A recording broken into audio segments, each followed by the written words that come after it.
Good morning students. आज हम topic करने जा रहे हैं क्लासिफिकेशन ऑफ बजट्स। हम कल बजट्स की डिटेल पढ़ी थी हमने प्रीवियस लेक्चर्स में। अब हम देखेंगे कि क्लासिफिकेशन क्या होती है, कितने टाइप्स होते हैं, उन टाइप्स को किस क्लासीफाई में हमने डिवाइड किया गया है। अब जो हमारी क्लासिफिकेशन होती है वो 3 टाइप्स की क्लासिफिकेशन होती है। First is classification according to time factor, second is classification according to flexibility factor, point 3 functional classification. हम फर्स्ट पॉइंट है जो हमारा classification according to time factor, वो हम क्लियर करते हैं।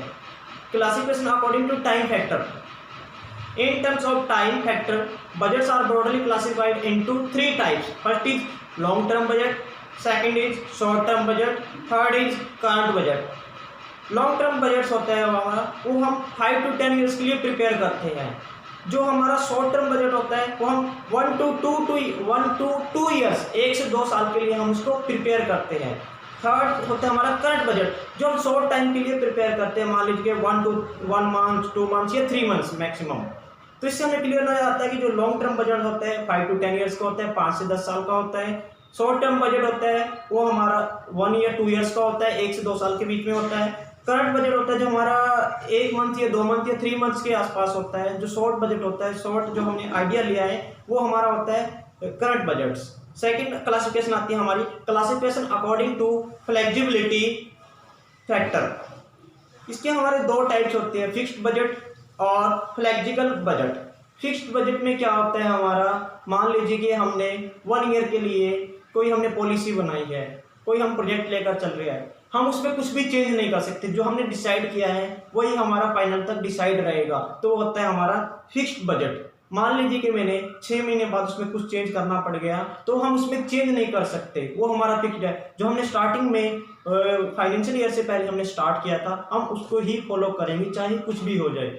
सेकंड आता है फ्लेक्सिबल बजट। फ्लेक्सिबल बजट में क्या होते हैं, हम कंडीशन के हिसाब से कुछ एडवांसमेंट कर सकते हैं, उस बजट से कुछ कम कर सकते हैं, उस बजट में हम कुछ ज़्यादा कर सकते हैं। मीन्स इससे क्या हमें क्या क्लियर हो रहा है कि फ्लेक्सिबिलिटी और फिक्स्ड बजट में क्या डिफरेंस है। फिक्स्ड बजट जो होता है हमारा, वो हमने यदि हमने स्टार्टिंग में बना लिया है तो लास्ट तक वही कंडीशन वही पॉलिसी फॉलो करते हैं। बट फ्लेक्सिबिलिटी बजट में क्या होता है, हम कभी भी उसको चेंज कर सकते हैं। After 2 months, after 3 months, after 4 month या लास्ट मंथ में भी हम उसमें कंडीशन के हिसाब से हमको लगता है कि ज़्यादा है या कम है, हम उसको ज़्यादा या कम कर सकते हैं, जो परसेंटेज हम इसमें यूज़ करते हैं। थर्ड आता है फंक्शनल क्लासिफिकेशन।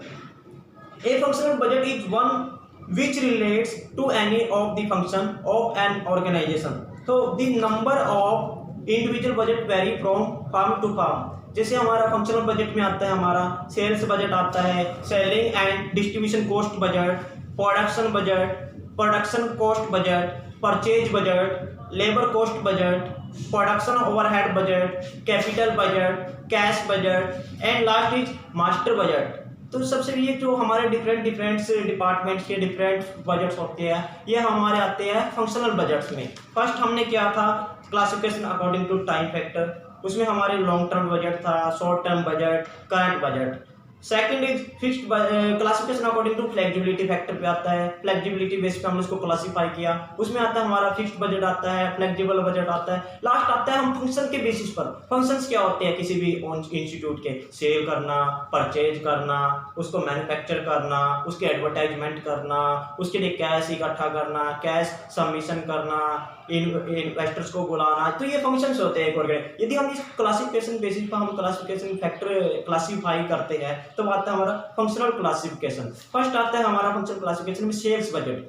सेल्स बजट में क्या होता है, जो मैनेजर होता है, बोर्ड ऑफ डायरेक्टर्स होते हैं, वो सेल्स मार्केट या सेल्समैन से वो डिस्कशन करता है कि मार्केट में कौन सा सेल हो, हमारा जो प्रोडक्ट है वो सेल हो सकता है, हमें इसमें क्या मार्केट की कंडीशन है, कौन सा मार्केट में अभी प्रोडक्ट चल रहा है, एडवर्टाइजमेंट क्या है, उसके लिए कैंपेन्स हमें क्या क्या करना पड़ेगा, कंपटीशन कितना हमें उसके साथ फॉलो कर सकता है। ऐसा भी हो सकता है कि हमारा उसी ब्रांड का दूसरी उसी साल्ट का कोई भी टेबलेट्स या कोई भी हमारा प्रोडक्ट है दूसरी कंपनी ने इशू कर रखा, लो रेट पे भी हो सकता है, अच्छी क्वालिटी में हो सकता है, तो उसके लिए हमें क्या करना है, तो वो हमें, क्योंकि मार्केट में हमारे सेल्समैन रहते हैं, तो जो सेल्समैन होते हैं वही जो मैनेजर्स होते हैं, बोर्ड ऑफ डायरेक्टर, उसकी डिस्कशन करते हैं, उसके इस पे हम सेल्स बजट को प्रिपेयर करते हैं। Second is selling and distribution cost budget. Selling and distribution cost budget, the budget forecast the cost of selling and distribution of company products during the budget period.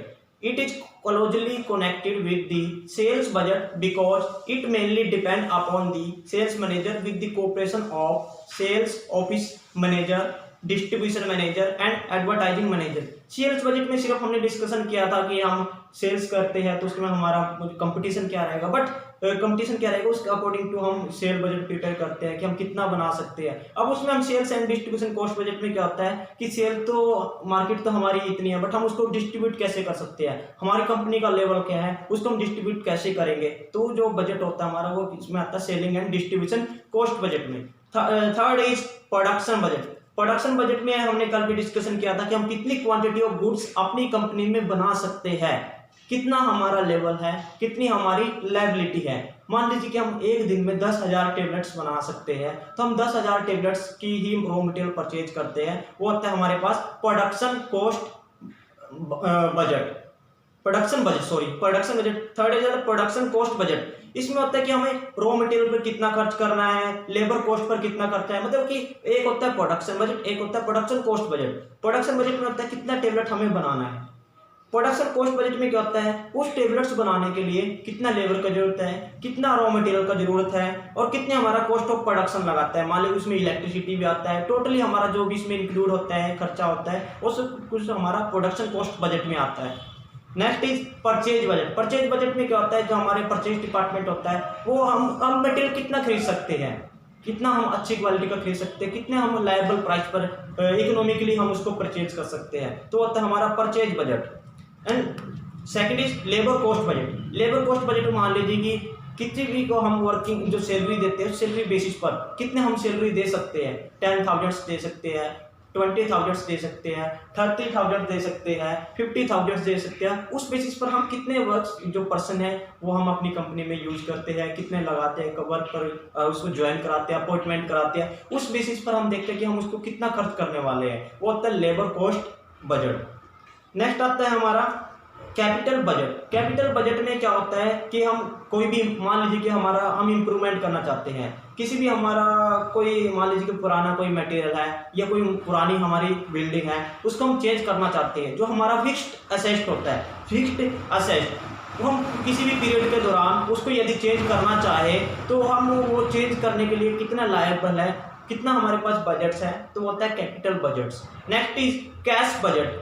Cash budget में क्या होता है it represents the cash requirement of the business during the budget period. It compares the estimated cash received and estimated cash paid of the company during the budget. The budget is meant for coordinating and controlling the financial side of the business. इसमें हम क्या देख सकते हैं कि हमें देखो हमने कोई भी बिजनेस स्टार्ट करने के लिए पैसों की जरूरत होती है, कैश की जरूरत होती है, तो उसमें देख सकते हैं कि हमारा कितना पैसा गया है, कितना पैसा हमारे पास है कि हम उसको लायबल है कि हम उसको यूज़ कर सकते हैं, कंपनी में उसको चला सकते हैं, कंटिन्यू उसको चला सकते हैं, वो होता है cash budget. Next is master budget. जब हम टोटल को ही एक बजट के अंदर सबमर्ज कर देते हैं, एक जनरल जो हम बनाते हैं फाइनल बजट बनाते हैं उसको बनाते हैं मास्टर बजट, जो सभी को कोऑर्डिनेट करता है। तो on the completion of the budget its detail is considered by the budget committee and then it is submitted to the board of director. Once it is approved it becomes the target to be attained for the company during the budget period. जब हम इसको complete कर देते हैं और उसको हम board of directors को सबमिट कर देते हैं, उसके बाद ये अप्रूव होने के बाद ही हम इसको अटेन कर सकते हैं during the period. Thank you.